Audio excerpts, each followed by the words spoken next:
gave you his non-negotiable, his top issues he wanted to present to you, and he did that today.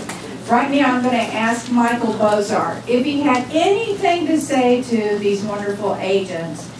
What would you like to share with them today? You hear from me a lot about stuff, but there's a couple of important ones. One is commercial. We have a lot of agents that are jumping in, and on your business card you have the word commercial. You've never sold commercial, but you feel like it's one of the scopes that falls within selling real estate. And it's critically important that we don't advertise something that we don't have a core competence in. So if you want to get into commercial, we have the facilities, we have the training, we have a whole division set up for that, and we want you to hit your goals with your career. That's what we do here. We help you hit your goals. But with that comes the academic component and the experience component. We need you to first work with a commercial agent that actually has the core competence in one of the 9 different varieties of commercial that are out there. So you cannot go out and say, hey, I'm a commercial agent, and you start working on commercial on your own. That wild cowboy thing stops. That part of the entrepreneurial part stops. You need to go first through the training. You need to work with somebody. Once you have experience, I'm talking about several deals, and you know what you're doing, then you can branch out into your own piece. You also need to be a member of the commercial division if you are going to sell commercial regularly. We need to have you in there. There's a little bit bigger fee, but you get a lot for that, and that money goes to the corporate commercial division at International. So, yes? What about land? Okay. Can you do? Where we're talking about big parcel raw land? I don't know, residential land? Okay, with land comes a host of things. I'm going to open up right here. Craig mentioned, did anybody ever get in trouble on selling land? I did. I sold a large parcel of land in Nevada, and guess what? The desert tortoise is something that actually matters, apparently. And that stupid animal cost me a lot of money. Okay? So there are so many different facets. There are water rights, there are mineral rights, there are ecological components. Zoning. So zoning. We have one right now, a lawsuit right now, just filed as of, I'm right here today. I think the buyer just filed a lawsuit, which we represented both sides. 5-acre parcel of land outside the country. Just a little 5 acres, right? 5 acres only, that's not a big deal. Well, the seller that listed the property with my agent, which was, he was also supposed to be a farm and ranch specialist, listed the property. Problem is that in the county in which it's located, it does have some city jurisdiction that they had to also follow. They did not, according to the county, plat the property according to the county requirements to be considered a subdivision. Major problem right there. Sold the property to a buyer. The buyer tried to go put their trailer on the property, little trailer. Couldn't get septic or well inspection. They couldn't get a license for it. Went back to the county. County said, well, the seller didn't set up a subdivision. It was a requirement. Now seller doesn't want to take the responsibility putting the roads in and going back with all the engineering that we required. And now the buyer is suing the seller. Seller's blaming us because they said that he told me he was a farm and ranch specialist. So who's going to pick up the ticket? Who's going to pick up dinner? Pearl. Me. All right, so. Well, I'm trying to keep it out of Pearl. Well, so guys, so that said, I know that we have a component where you pay $55 per transaction. If you're diving into an area where you do not have experience, we're not going to cover you for that. We can't cover you for that. That is your deductible that you're paying. And if the underwriter even accepts it, you cannot get into areas that you do not have experience, that you do not have training in. You just can't. We take on way too much risk. I have an agent, 24 years experience. Well, last year, year and a half ago, we got hit with a huge, huge settlement because it was a simple lease. It was a lease, but it was a commercial lease. We end up paying for that. It's big. It looked like it was going to be an easy transaction. So you need to stick with the competence you have, and if you want to move into that other area, and we encourage it, today was a commercial meeting. Every 2 weeks we have a commercial meeting. You got to show up to those. You got to work with a commercial agent. If it's on your business card that you sell commercial right now, you got to take it off if you are not actively going through the training and you don't have the competence. Okay. Great words of wisdom. Okay, now, listen up. Paul, tell these agents what you want to say to them.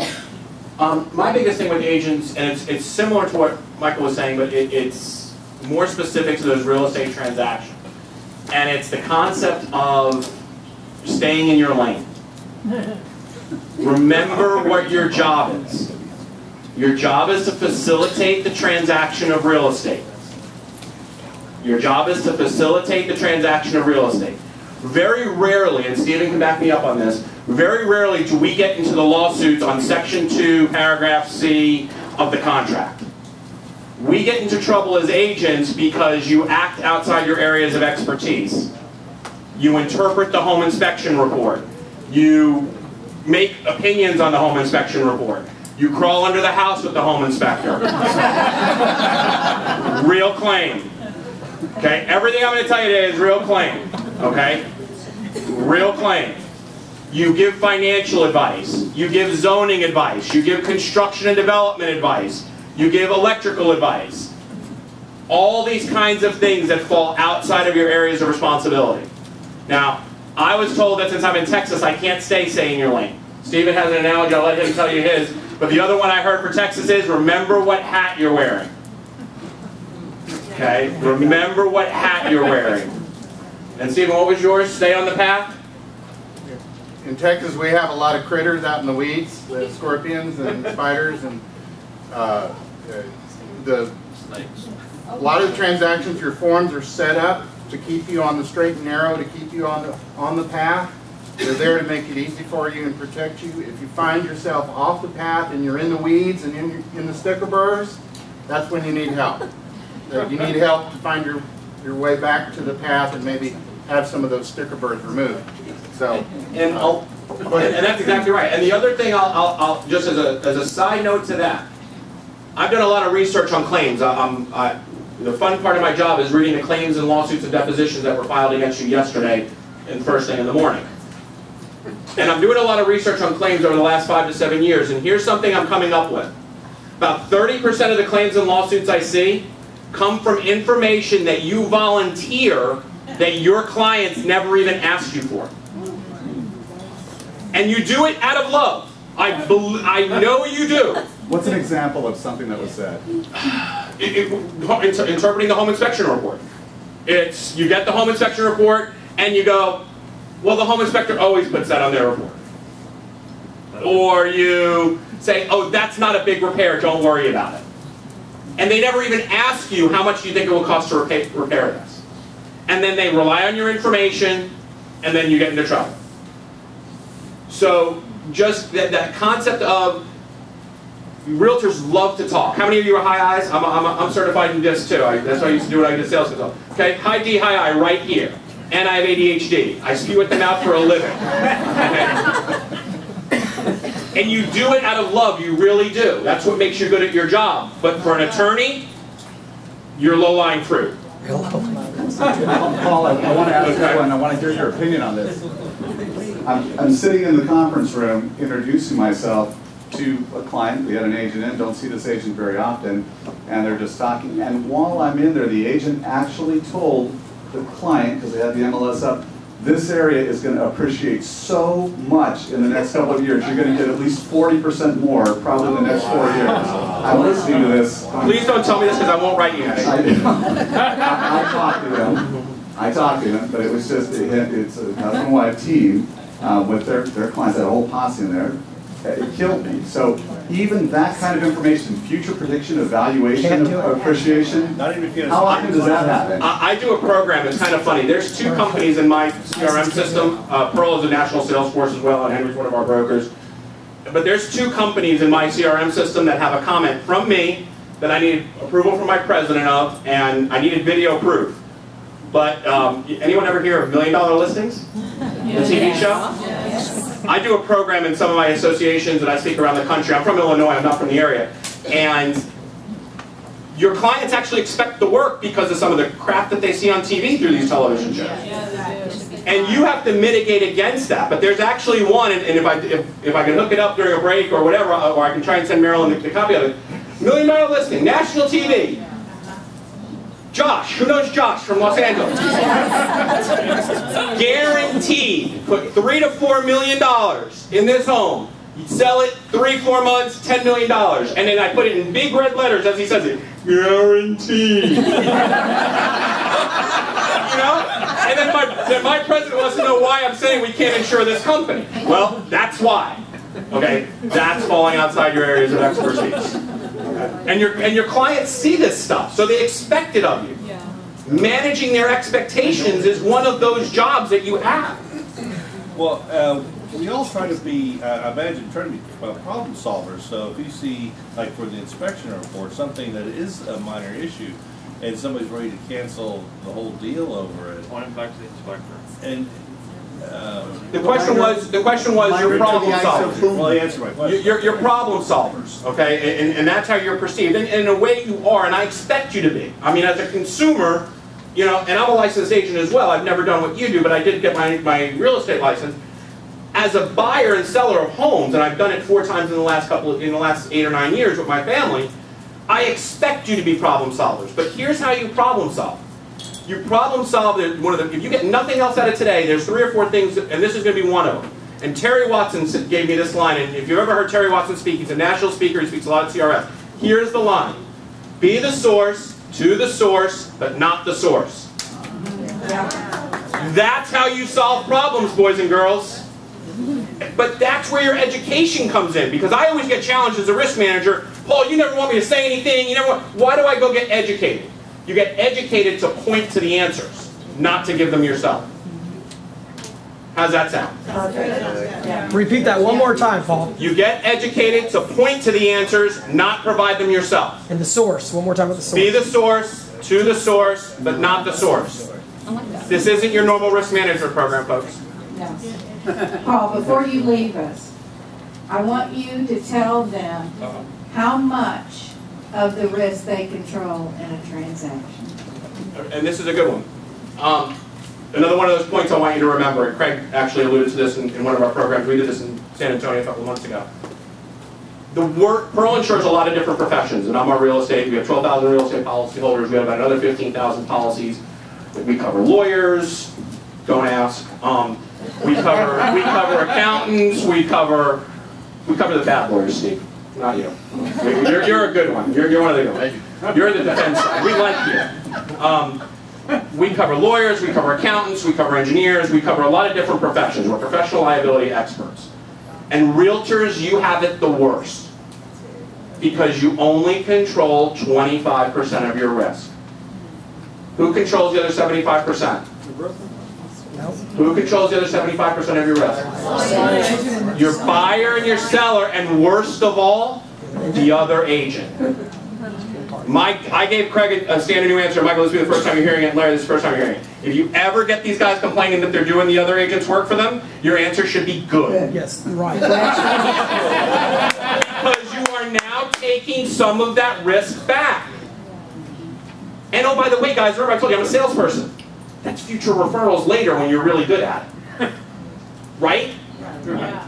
So that's a good thing to take some of that risk back, as long as you do it the right way. As long as you do it the right way.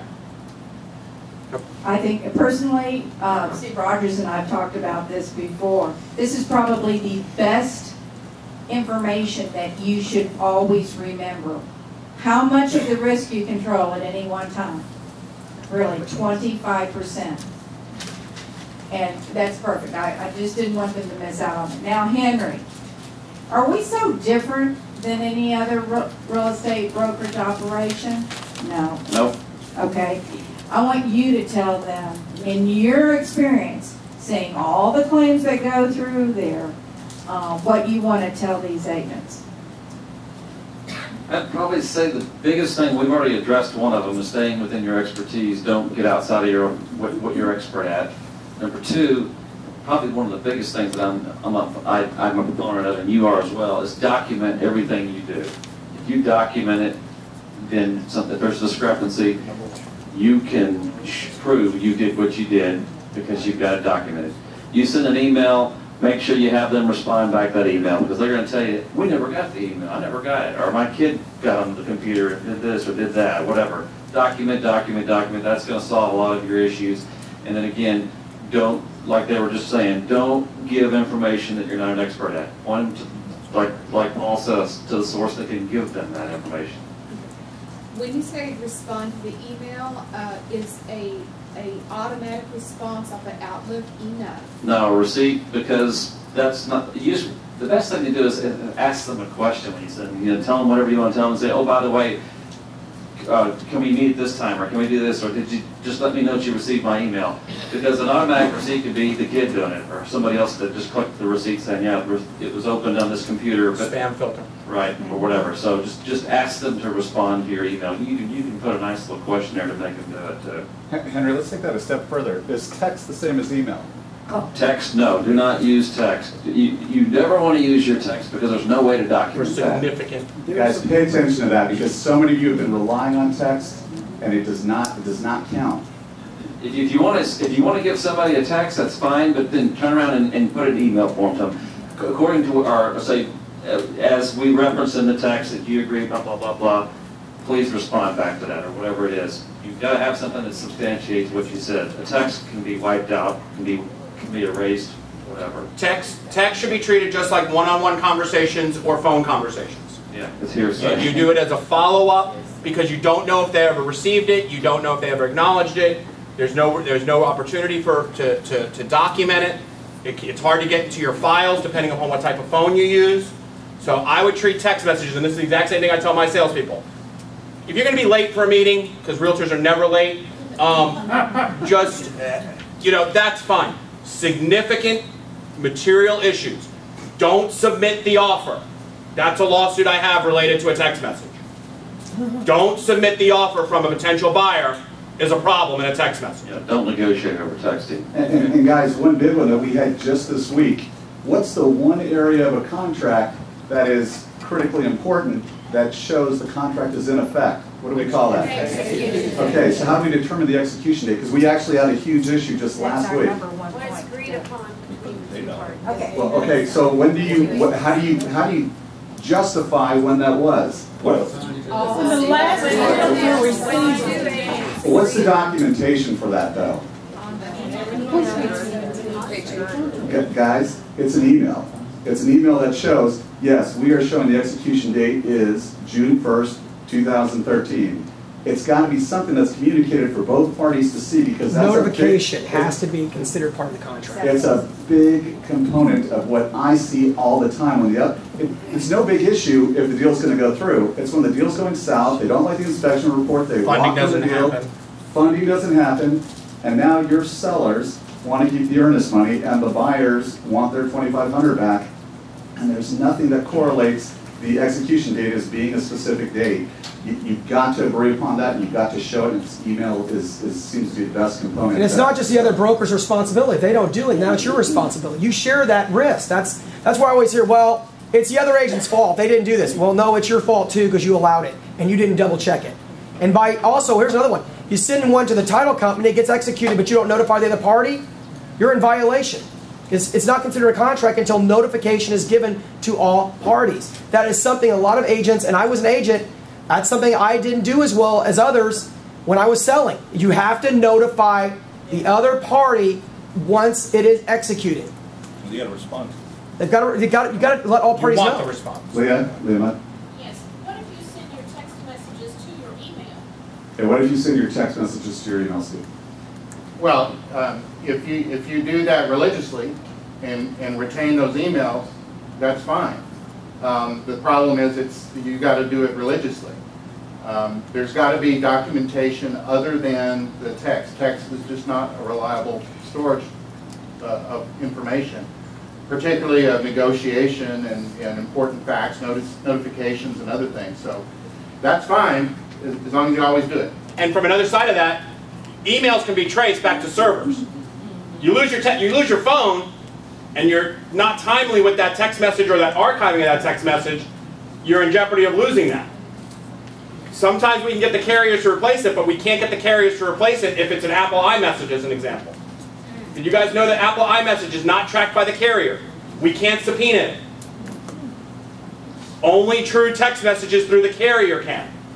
and I don't know what other services are out there, but I'm familiar with Apple because I'm an Apple junkie, but when you send those iMessages Apple to Apple, that's not trackable through the carrier. Can you take a picture of the screen just in case anything? Something is better than nothing. My issue is, guys, send the email. Yeah, the best thing is to just use email. Send the email. Because you guess what? You know those phones that you're texting on? They also have email. Right? If you're using like DocuSign or something like that, and then you execute that way, and then it sends a copy of the executed contract. No, that is not acceptance.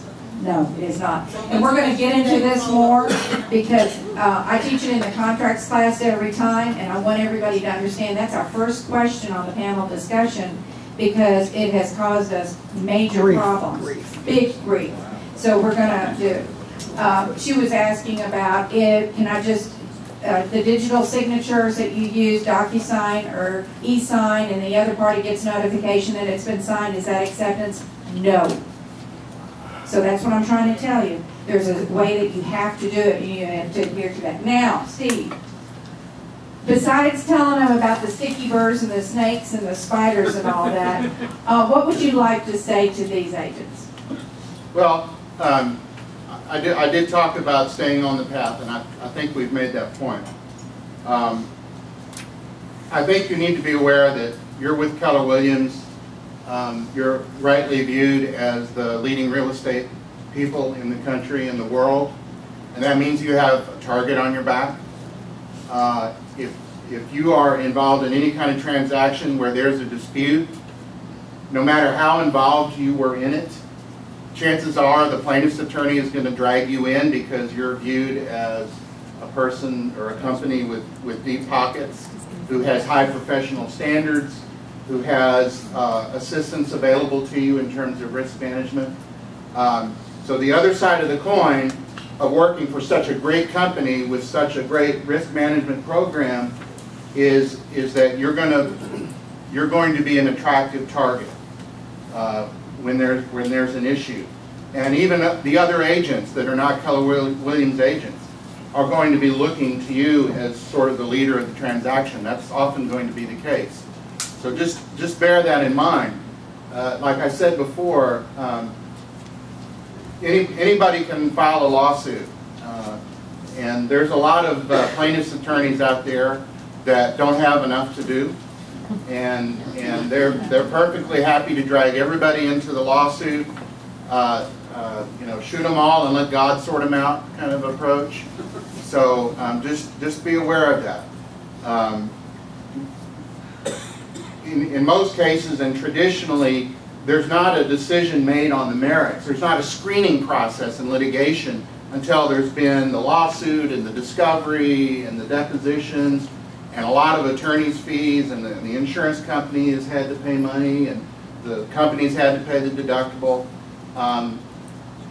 So it is always better to resolve issues before it gets to litigation and as early as possible in the process. There's a problem, but we can straighten it out after closing is probably not the best approach. Right. Okay. Once there's a closing or a legally significant event like acceptance, it becomes that much harder to resolve issues. So, in addition to the fact that you want to report claims timely under the insurance policy, it's also generally true that the earlier you raise a problem and seek help, there's a much better chance to find a good resolution early on. So, are we going to talk about the timing? Yes. We're going to talk about the timing? Well, I'm going to ask them some questions. So what we have is, how much of the risk do you assume every time you have a transaction? 25%. And It's how much of the risk do you control? You control, that's true. I would say as a Keller Williams agent, there's a certain element of risk that's greater than 25%. It is, because which is the really scary part. It is the really scary part. Do not go running from the room. 100% of the liability, 20% of the control. You're going to stay in your lines. You're going to wear only one hat. Does that mean, Henry, my seller is going out of town and they're asking me to take care of the cats while they're gone? Is that Paul and Henry, is that within the scope of real estate agent? No. No. A lot of what we do, we extend ourselves, but it's not within our boundaries of our license to practice real estate. Stay within your profession. Yeah, stay within your profession. You're not a dog sitter, cat sitter, a plant waterer. We had a seller who was angry because the plants died. Go figure. So again, just don't extend yourself except in your capacity as a real estate agent. That we absolutely want, but not outside of those boundaries. Sometimes that extra mile where you're volunteering stuff that's beyond the scope of your real estate services, that extra mile is the mile to the courthouse. We see a lot where agents are being extra nice, volunteering, doing things over and above, and it's disheartening and surprising how often that turns sour and gets people in trouble. No good deed goes unpunished. You tell me that every time when we sit with the agents. Senator. So if a client asks you to feed the dog or whatever, I mean, I wouldn't do that, but you know how we're always having to give 3 names, 3 lenders, 3 inspectors. Do we have to do something like that as well too? Because I mean, I purposely have just told them, I don't know anybody. I would just say, ask your neighbor or whoever. That's something you don't do. Sandra asked, she said, when somebody asks me about, you know, taking care of their dogs or feeding their dog while they're gone, do I give 3 or more names? You don't have to give many names, and I think your response is, I don't know anybody who does that. There's a funny YouTube video. If you guys have a chance to Google it, it's called "And God Made a Realtor." You gotta Google it or YouTube it. It's about an agent in Kentucky, and I use it to open some of my programs. It is hilarious about what you do. Has realtors mowing the lawn, making bread, making the bed. You gotta see it. It's really funny, and it's the perfect thing of that what I don't want you to do. Yeah. We do it to ourselves. And we do it to ourselves. We do it to ourselves. Yeah, we absolutely try to be everything to everybody you can. Call your lawyer for, you know, dog sitter. Steve, you got any names I can get? Valerie? Okay, so what do you do in a situation where you're hosting an open house and the seller leaves their dog or their cat there? Tie them up. Like, Every listing agent, when they go on that listing appointment, for every showing and every open house, the pets will be contained in crates, or the pet will be removed from this property. We've had dog bites. Don't do The that. dog gets out. I've had missing cats, you don't missing do dogs. You have to do it before they leave the house, because then something happens to the dog, you're going to get sued. Does it ever happen to one of y'all where you went to show a home and the dog or cat got out and you worried about it? For, Oh, it's awful. Isn't that an awful feeling? I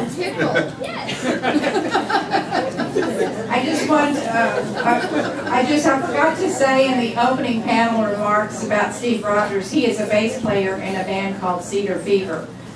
Seriously? So yeah, I just wanted everybody to know. Yeah. He's also part of our master singers for our San Antonio Symphony. So Acapella, right? Yeah. Okay, now here's what we're going to do. We have several questions that was posed to our risk reduction committee for Texas Association of Realtors, and we're going to kind of touch on these points. And the one that was brought up was this acceptance of a contract, and I want it very clearly understood by everyone in this room what constitutes an acceptance of contract. Number one, all parties unequivocally must agree. A meeting of the minds, a true meeting of the minds. Number two, it's going to be only in writing, not in emails and not in verbal banter back and forth among the agents. Number three, it will be signed appropriately by all parties and initialed. On every strike-through, there will be initials. And the fourth component, and this is the component the Texas Association of Realtors advises you, your first thing is you pick up the phone, you call the other agent, you congratulate and get consensus on the executed date. It is a mutual agreement between the brokers and agents of that executed date. Once you have consensus, then the agent who has it last will apply that date. No deviations, never any exceptions. The best way, if you leave a voice message, say, you know, they're on another phone or something, and you say, congratulations, I just want you to know We have an agreement, we have an executed contract effective date today. If the other agent calls you back and there's a challenge of the executed date, then fine, the two of you will come to an agreement on it. You follow it up in an email. Period. So we want you to understand this, because what happens is you can have language that you're asking another agent, well, do we have a receipted contract? What does a receipted contract mean? Darn straight, it's at the title company. We know the difference. We know what an executed contract is, and we know what it means to receipt the contract. Receipt means nothing. Yeah, receipt means nothing, is right. That consensus and acceptance of the contract has to be conveyed. And the minute an agent finds out that they have an executed contract, their client knows that. We are obligated to turn and tell our clients immediately. Leave a voice message and an email. But this is very critical, and especially in your market here in Houston, you're doing a lot of negotiations verbally, you've got a lot of multiple offers, all this bantering going back and forth. So I just want you to understand, because you need to convey that to your clients. We don't have a contract until the following happens. And Marilyn, I mean, I'm seeing it more now than ever before, and it's the result of a market that's so incredible, right? Our market is on fire. That means your inspectors are busy, and so now they're having to fit you in. And how long do you have typically on your option period? 10. When does the option period start? The day after The day after the execution date. That's why it has to be agreed upon. So if it takes an extra 4 days to get the air conditioning inspector during the best market we've ever had during the summer, well, things are critical. There's no more messing around. They aren't ready for you like they are in the wintertime during a slow market. It's so important. That's why we're seeing this happen so often. And deals are falling out.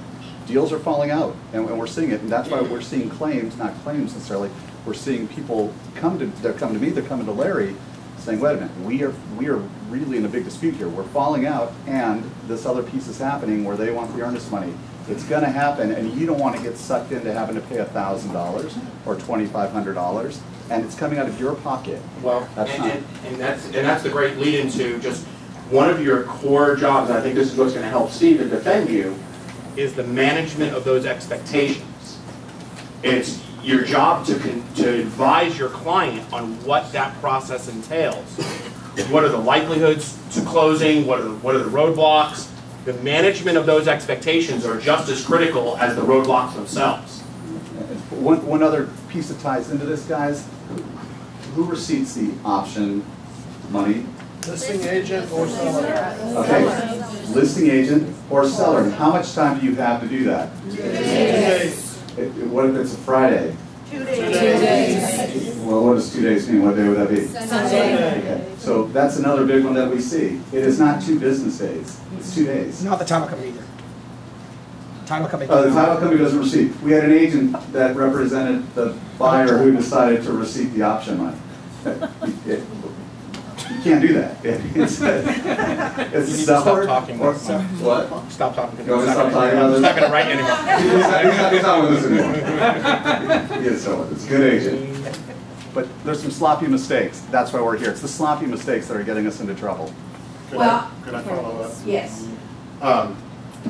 Sometimes the executed date is not what's important. It's the executed time during the day.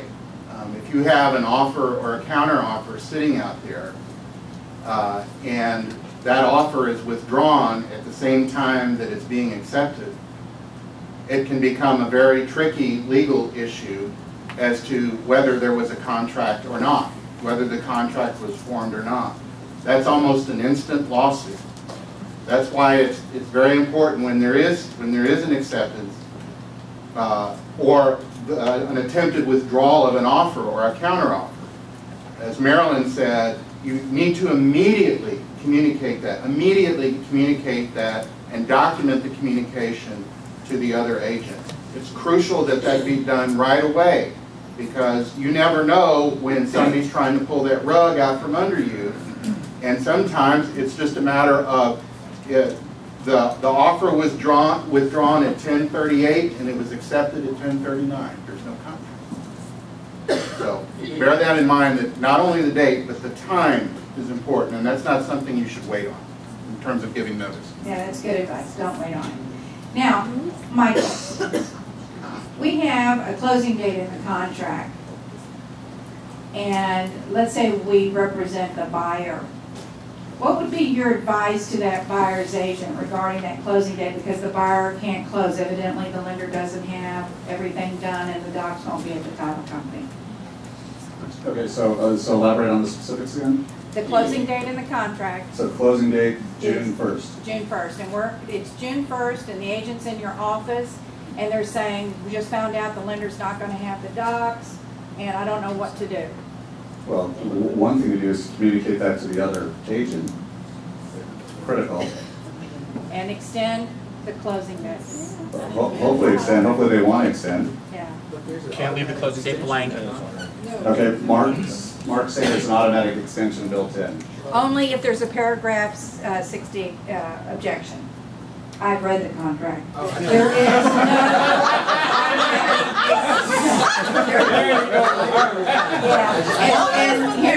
and we had this happen this past week. The buyer did not object to paragraph 60 because that's the automatic extension for in the closing date, paragraph 9. The agent didn't do that for the buyer.